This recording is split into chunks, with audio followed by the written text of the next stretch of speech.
Alin po? Anong naibigay sa akin eh, parang minsan lang. Utang pa man din. Hindi, yung kagabi. Ayun na nga. Bakit tamo hindi ka makatulog? Ayun na nga, kaiisip ko noon. Nang, Na ikaw ko'y sa mga naman ang ugali ko. Ba't bakit? pinagkait ko pa yung ihiramin niya yung... Ay, pero sabi ko naman ay isang libo lang. Ay, ayaw ay gusto yung dalawa. Eh, dalawa nga, 2005 yun eh. Ay, kay ano raw yun? Yung daw 2.5 ay kay Mayla. Kaya nga nanay, kasi ang nangyari nga, yung 2,000 sana dadagdagan ni Ibik.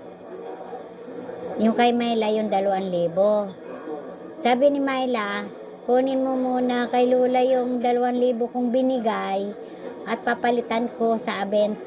Kaya nga ako kakasama ng Eh kasi, ay ayaw mo nga kasing bigay eh. Nag-aantay si Ibik eh.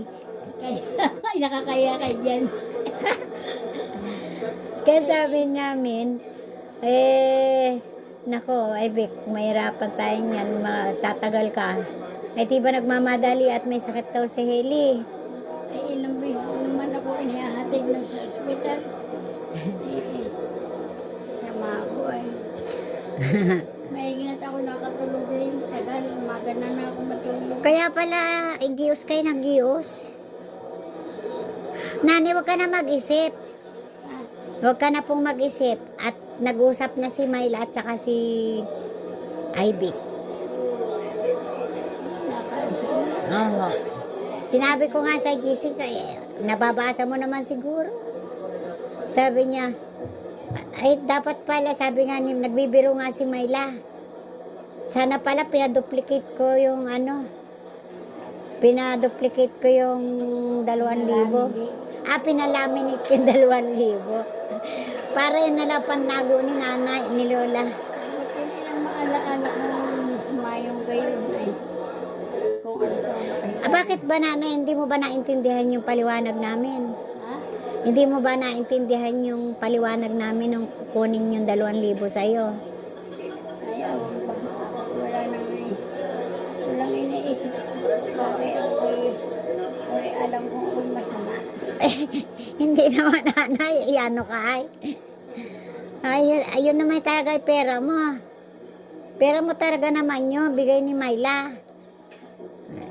Kaya nga lang, sabi ni Mayla kasi, kung kailangan mo na daw ang gatas, yun daw nga muna, papalitan na lang daw niya sa sweldo niya.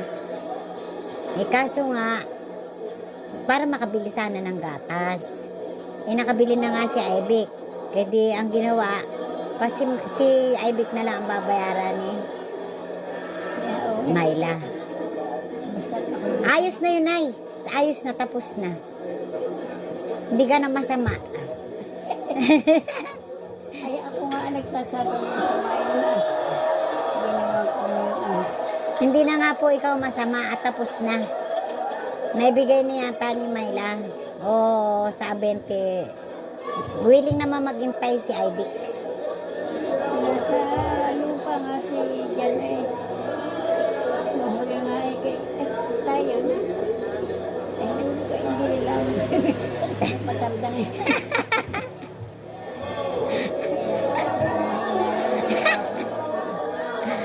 Tapos na nga eh. Nandun na. Nag-usap na sila ni Mayla at saka ni Ibik. Kailan? Alam na sa GC. Tsaka nag-chat-chat sila. Ano rin? Sabi nga ni Mayla, Ibik, ako na balang magbayad sa'yo kasi yung kay Lola hayaan nyo na. Hayaan mo na kay Lola at bigay ko yun eh. Masat yun ay nakatanim sa uto ko. Na mahina yung ginawa ko. Hanggang hindi ko nakakausap sila. Kailangan makausap mo si Ibik at saka si Oo. Mayla. May bigat na may ano na, may pinadala ka ng ano. Oo. Chat. Hindi ako sasabihin. Nabasa mo po ba yung chat? Ha? Nabasa mo yung chat? Hindi. Nag-chat na ako doon. Reklamo asawa mo. Sabi ko nga, Myla, ikaw na lang magbigay kay Ivic nung 2,000 at hindi nga binigay ni nanay. Di ikaw na ang sabi ni Ivic, okay naman po yun. Ako na lang mag-iintay nung kay Ate Myla na bayan. Ay, may pera naman yun si Ivic eh. Sama rin kay Maylay, kain naman ni Maylay. Yan si Luna eh.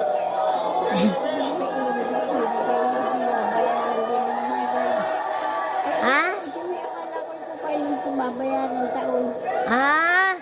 Kaya hindi mo binigay? Akala mo taon? Hindi ba't akala ko may bilingan ako lang. Oo.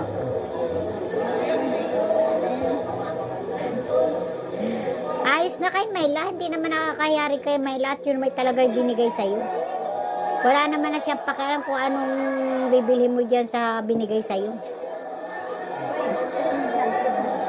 Ha? Kasi yan ko sa akin yung tama sa loob. Ha?